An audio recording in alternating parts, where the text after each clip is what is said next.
Hello. Well, stuff and nonsense that was. I don't know. I was videoing the last one and I was really getting into it. I'd nearly finished, granted. Nearly finished. And then I stop and I look up to see how long it's taken me. Only to find that the bally blimmin' phone had shut off filming. And then I looked and I went, oh, great. Storage problems again. This time it gave me the option to go on to iCloud and I had a whole load from when I was doing my Japanese at uni a fair few years back. 2020, 2021, 2020 and 2021, that's when I was doing it, when COVID hit and everything went tits up. What did I do? I had downloaded, I bought a whole load of, it was on eBay and it was loads of Japanese workbooks. I think I got them for about, not much, 12 quid or so, which was brilliant considering what I got. Considering one of the books that I did buy was about 40 quid and the other one was 50 quid and stuff like that. And it was like, I don't think I'm paying out that much again. And so I got that, and of course that was on my iCloud under files, and it was just taking up so much space. So I thought, well, it's on my laptop, hopefully it'll stay on my laptop, and if it doesn't, well, it doesn't. And I'm not really doing Japanese at this moment in time anymore, so I basically deleted them off my thing. And oh my god, out of 200 gigs of storage, which is what I had to get at one point, so I had, and it was all full, I've now gone down, I have dropped by 128 gigabytes just from deleting all those Japanese files and a few videos that were there from ages and ages back. So holy cow. So hopefully it won't be doing that again this time.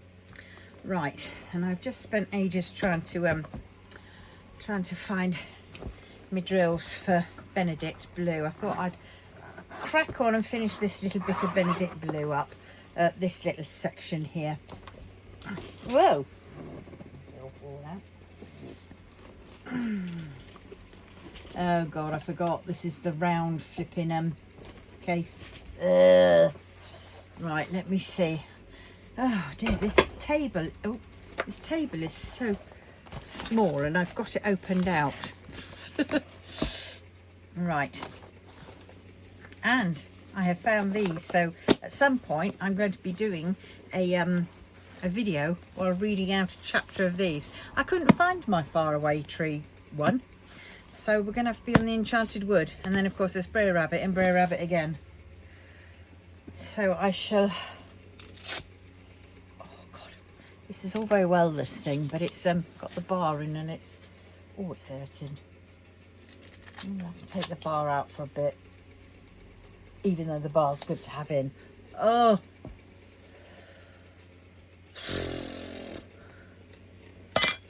yeah, because it's still better than nothing. It still hurts when I bend. Oh, that's because there's another bar in there. I forget, I've got about 300 million bars in here.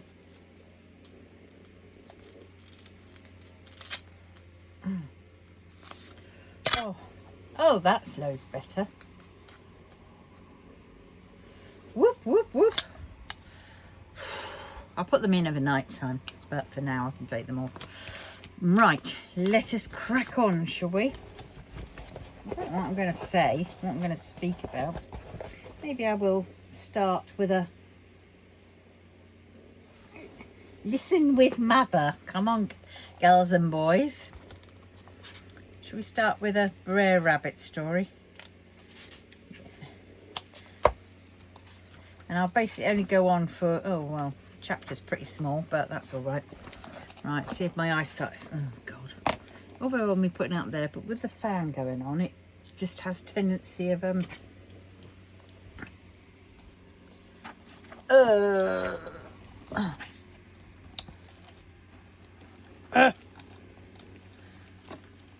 come on. There we go. Right, I'm going to have to stop and turn it over at some point. Right, let's see if this works. Brer Rabbit's Pond.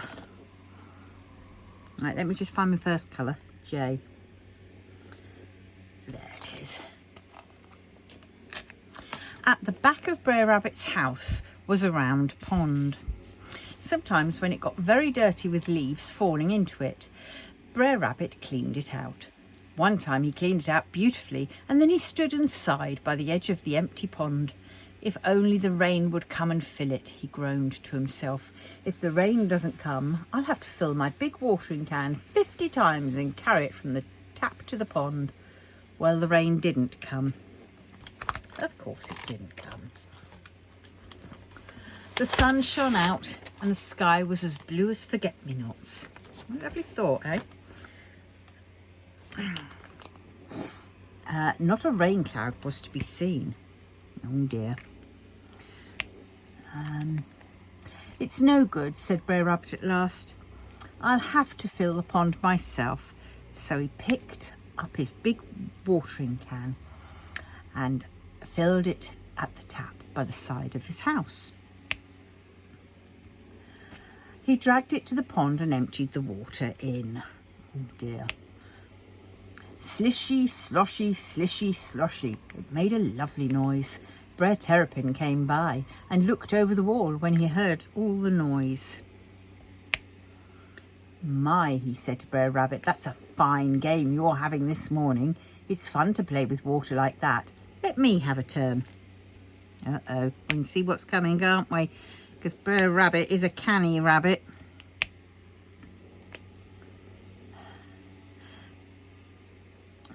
You can't drag my big watering can along, old Slowcoach, said Brer Rabbit, but Brer Terrapin stood and showed him that he could. He balanced the big can on his back and walked slowly to the pond. He stood with his back to the pond and jerked the can. It poured all the water out at once. My, but it's heavy, panted Brer Terrapin. I guess you've got a hard job this morning, Brer Rabbit. Oh, here we go.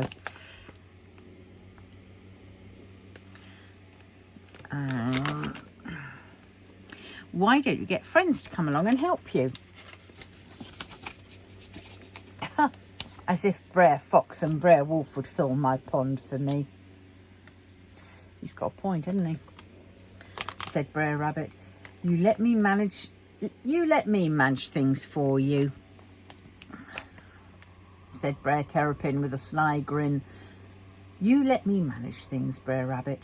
You've always been a good friend to me, and if you let me have a swim in your pond now and again, I'll just see if I can get you a bit of help this morning. We can see what's going to happen, don't you? All right, Brer Terrapin, you try, said Brer Rabbit, and he watched Brer Terrapin crawling out of his gate. Well, Brer Terrapin, he went down the road and soon he met Brer Fox. Hey-o, old Shellyback, where have you been this long time, said Brer Fox. Nice polite way, isn't it? Old Shellyback. Oh, get on there. Oh, I've just come from Brer Rabbit, said Brer Terrapin, and my, he gave me such a treat. He let me help him pour water into his pond. It went slishy, sloshy, slishy, sloshy into an empty pond. A real treat to see it. It's fun to play with water, isn't it, Brer Fox? But it's no use you going along to Brer Rabbit's, for I don't suppose he'll give you a treat like that. It's only because I'm a friend of his. Well, I'm a friend of his too, said Brer Fox. Haven't I known him for years and years? My, I guess we've done more things together than any creatures in the world. If I want to pour water into his pond, I just know he'll let me. Oh, he will. Yes.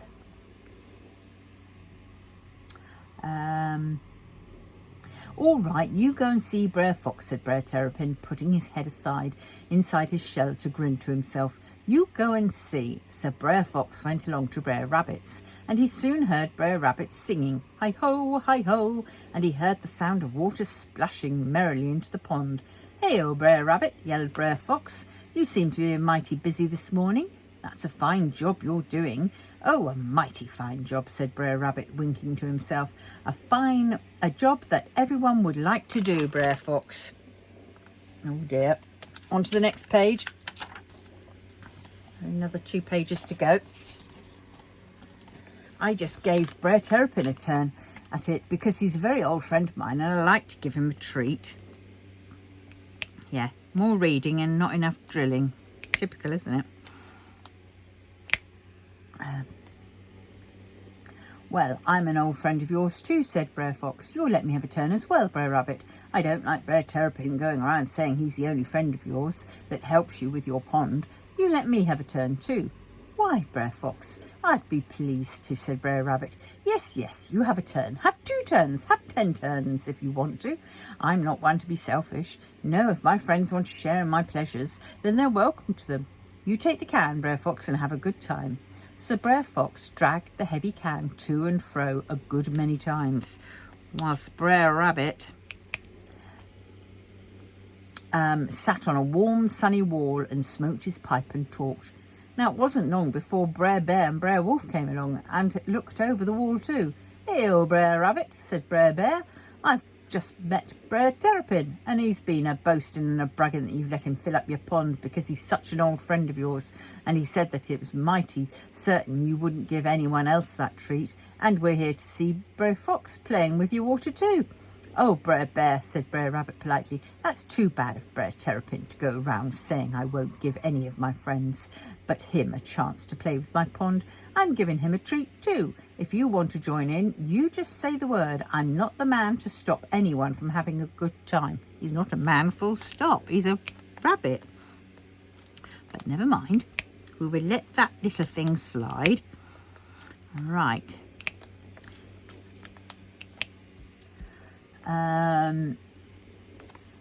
Where did we get to? Well, by this time, Brer Fox was nearly worn out with carrying the heavy can, so he spoke up at once. "And I'm not the man to be selfish either. I'll let Brer Bear and Brer Wolf have a turn now. That's only fair." So Brer Wolf and Brer Bear came in at the gate and set to work to fill the can and empty the water into the pond. My, but it was nearly full now. It only needed about 4 more cans and it would overflow. Cousin Wildcat looked over the wall and grinned. Brer Rabbit hopped off to the garden seat, for he didn't trust Cousin Wildcat's claws. "Hey-o, Brer Rabbit," said Cousin Wildcat. "I just heard from Brer Terrapin that you've got Brer Fox and Brer Wolf and Brer Bear doing all your hard work for you." "Ah, you're a smart one, Brer Rabbit. No doubt about that. But you don't catch me coming along and carrying your heavy cans for you all morning long. No, my brains are as good as yours any day, Brer Rabbit." Brer Fox, Brer Wolf and Brer Bear stood and stared in surprise. Then they turned their eyes on Brer Rabbit, who began to feel mighty uncomfortable. But he put a bold face on it and spoke up well. "Brer Fox, Brer Wolf, Brer Bear, are you going to stand there and let Cousin Wildcat make out I tricked you when all you've been doing is having a treat? You go for him right now and make him say he's sorry." So Brer Fox, Brer Bear and Brer Wolf jumped over the wall and chased Cousin Wildcat right into the middle of the wood. He fled up a tree and laughed at them. "Go and ask Brer Terrapin," he cried. "Maybe you'll believe him." But when the 3 of them hunted for Brer Terrapin, he was nowhere to be found. He was having a fine swim in Brer Rabbit's nice full pond, and every now and again he would come up to the top and wink his eye at Brer Rabbit. Then he'd go down to the bottom. Kablink-tee-blink. That's the end of that one. All right, I'm going to do a spot more diamond painting because look, I've only done about 10 drills when I read that chapter. Yeah, Enid Blyton's Brer Rabbit. It's an oldish book, this one. I mean, you can tell it's an oldish book. Look, it's one of these. I used to have quite a lot of these. Let's see, when was it? God, it's very loved. 1963. This book is.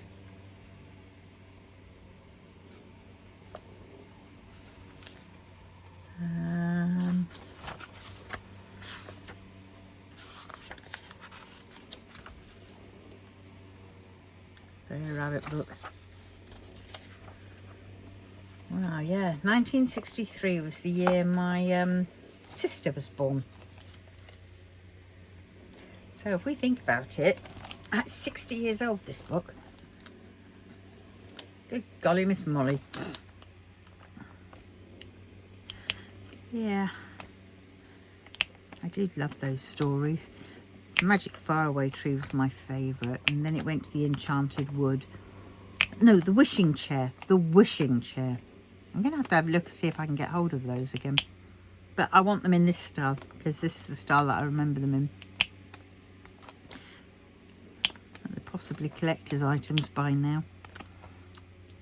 Oh, do you keep finding these drills? Don't know where they've come from. You know what, I should be doing all these, and all of a sudden all these paintings will be finished all at the same time. That's how it usually happens, isn't it? You go on and on and on, and you think, good golly, I haven't finished one for ages.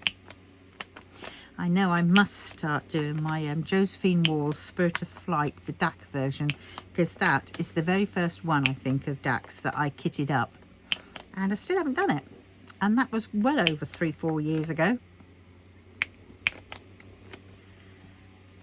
Yeah, I did press play, didn't I? Well, that's definitely eased up a lot of space. Yeah, I've got so much still to do, but I've just, do you know what, I just lost interest in doing anything. I mean, oh shoot, don't go to sleep till late, then I wake up late, and it's just pants. It really is.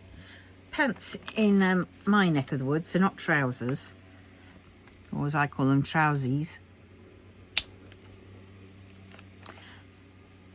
But they are,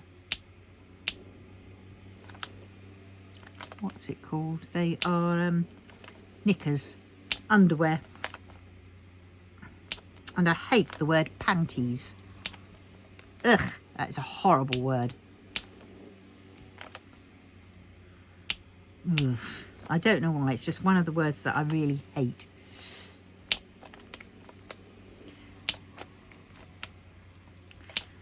It's just horrible. It's knickers, girt wasters. My nan used to have girt wasters. She had an old saucepan. It wasn't just, she didn't use that saucepan for anything else, but, I would hasten to add, but to boil her underwear on. I think it was an old thing, an old person thing to do. So girt wasters will be bubbling away in the old pan. It wasn't the one where she put her spuds in. Well, at least I don't think so. Well, if she did, she did. It was the 70s that I remember that happening in. So, par for the course.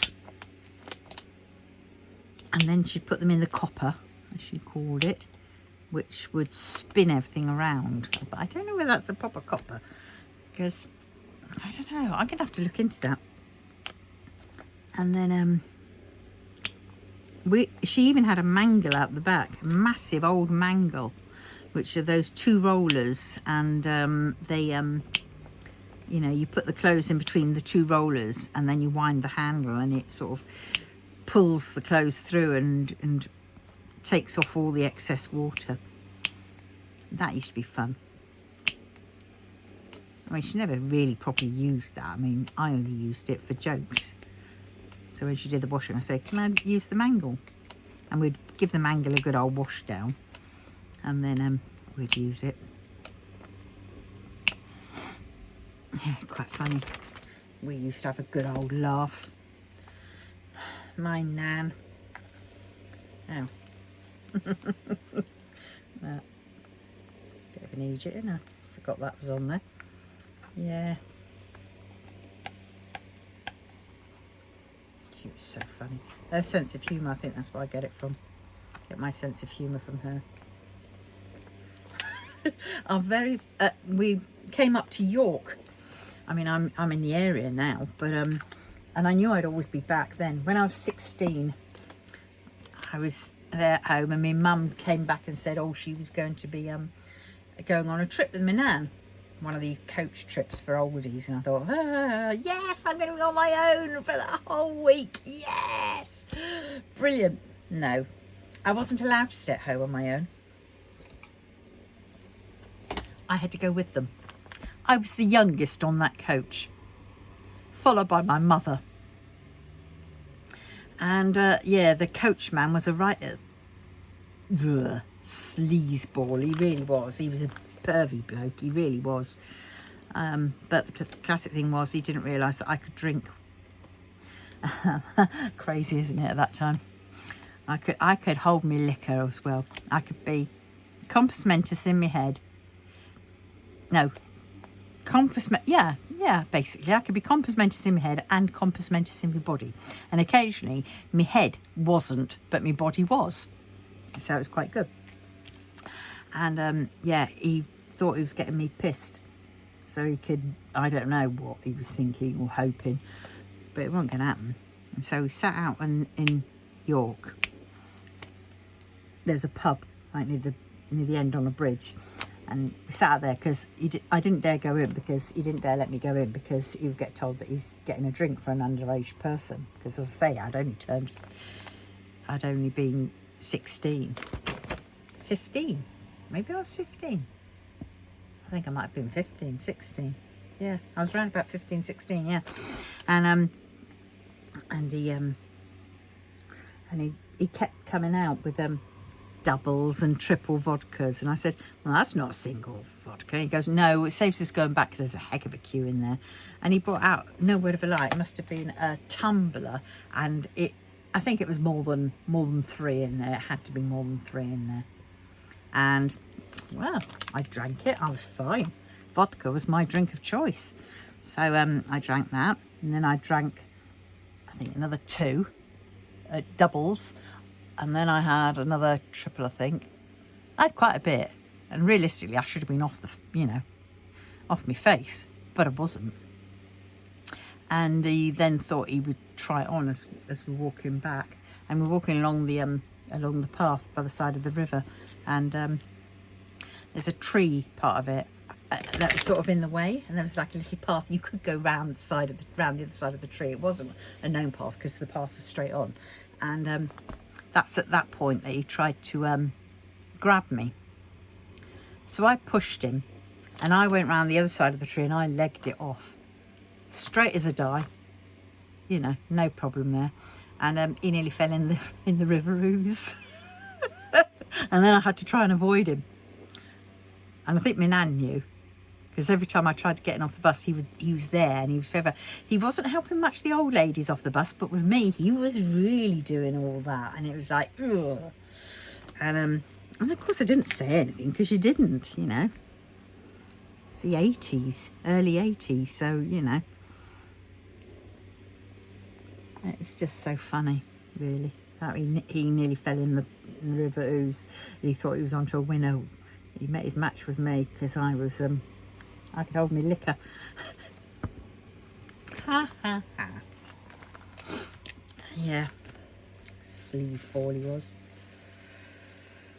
Yeah. But that was, I came up to York, and I knew at that point it was weird. As I was coming around York, and I thought, I've been here before. I know I've been here before. I'd never been here before at that time. Never had. It was my first trip there. And I thought, I've been here before, and I'm coming back. I know I am. And it's so interesting how I mean, I knew where places were, and I knew where things were, and I'd never been up here before, you know, one path. And I knew that down one road there was you know, a house on the side, and it felt like I lived in that house before. It was really weird, because every time I went past it, I used to get these sort of tingles and chills up and down my back, and it would be, and I'd have like flashes of like memories. But I don't know how I could have, but I did, and it was very weird. And that was on the outskirts of York. That was well outskirts, near where I came up to. And yeah, and it was so weird, and I knew I was coming back here at some point. And then what, how many years later? Oh, I don't know, 2000 and something or other. Yeah, early 2000s. I think, no, 1998, around then. I got housed by the council into this new housing estate, and my neighbour across the road, she was having the same hassle as I was, getting stuff up the stairs. And I remember going round to her and saying, "Are you having the same amount of hassle as I am getting things up the stairs?" And we became really good friends from them. And it came down to it that she was a Selbyite, so she was from Selby, which is near York. And it was like, oh my God. And then she was moving back up there at some point after a few years, and I said, blow it, I'm going to go too.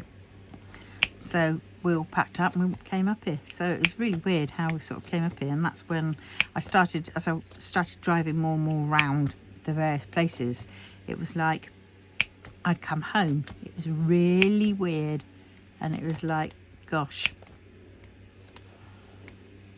But yeah, that's how I've ended up here.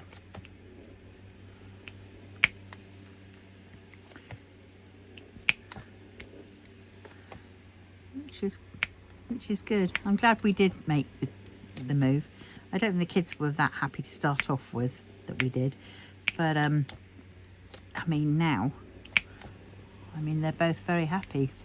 My daughter met her husband up here. They got married up in Scotland, and that was a lovely wedding. And then my son got his partner, a long-term partner. I've been with her for about 10, 11 years. And he's only like 27, so, you know. And now they've got 3 children. Now my daughter's now moved to Wales. But, you know, if we hadn't have come up here, she wouldn't have met the love of her life. And neither would he. Or possibly, well, definitely wouldn't have had these children if we didn't come up here, because he wouldn't have met his partner. None of them would. And so I'm very thankful for that. I may have missed out on love, but at least my kids haven't, and they've managed to work their way through it, and you know, and that's you know, all we can wish for, really. And they're very independent, really, which, yes, it is a bit of a pain, them being too independent, because I feel like they don't need me anymore. And there was a big phase when I just felt sort of like, I suppose it's called that old nest, you know, spare nest syndrome, you know, empty nest syndrome. You know, and you're trying to come to terms with the new situation, and that, you know, your kids are, you know, they don't have to listen to you. And, you know, they go off and do their own thing, which is as it should be. But there's a bit of a breaking in period where you do feel lost and you don't know what to do with yourself. And you can't tell them it, because they don't understand it. All they see is you hassling them and nagging them. And actually, all you're really trying to do is just say, I love you. I miss you. I miss you. And, yeah.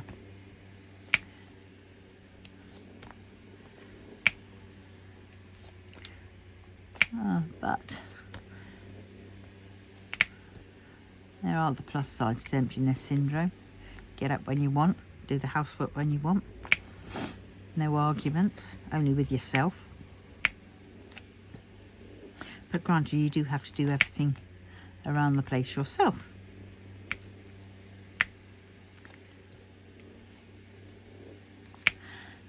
But yeah, my kids are independent. They want to do what they want to do, and that is a good thing. I'm pleased that they are independent.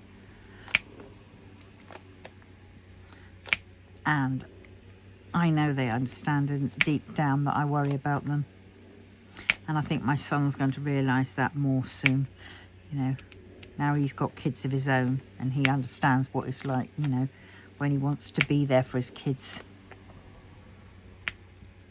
And the thing is, the funny thing is, he does with them what he accused me of. He accused me of controlling him.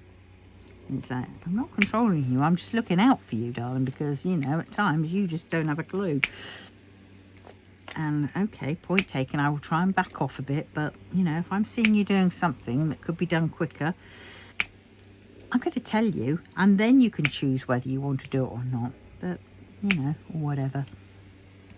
We don't stop worrying about our kids just because they are grown up, you know. It doesn't happen like that. You love them till the end. So it's, I don't know, quite a... Are we in shot? Just my luck if I've been filming this, waffling on and not being in shot. I don't know why I wasn't doing a multiplacer, to be honest. I mean,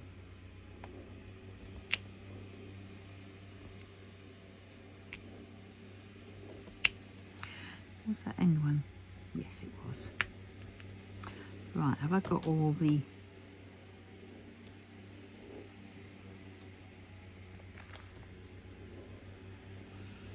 what are they called? Division signs. Ah, no, there's some. I knew there'd be some I'd miss. Sneaking in there. That resounding click, it's lovely, isn't it?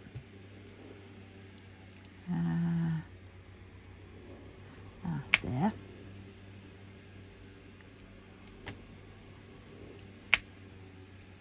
Click, click, click.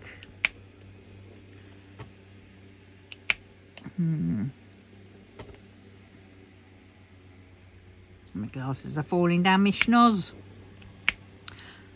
So this one will, so I've got tomorrow's and I've got Sundays, and if I can do Mondays, that means the weekend I've got off and I can finish tidying up. And I want to make that unit up somehow. I may even bring you along with me if I can, and we can build it together. I don't know how the film is going to be, and the cat's just staring at me. Oh my god, if you could see him. Yeah, she's just sat there just staring at me.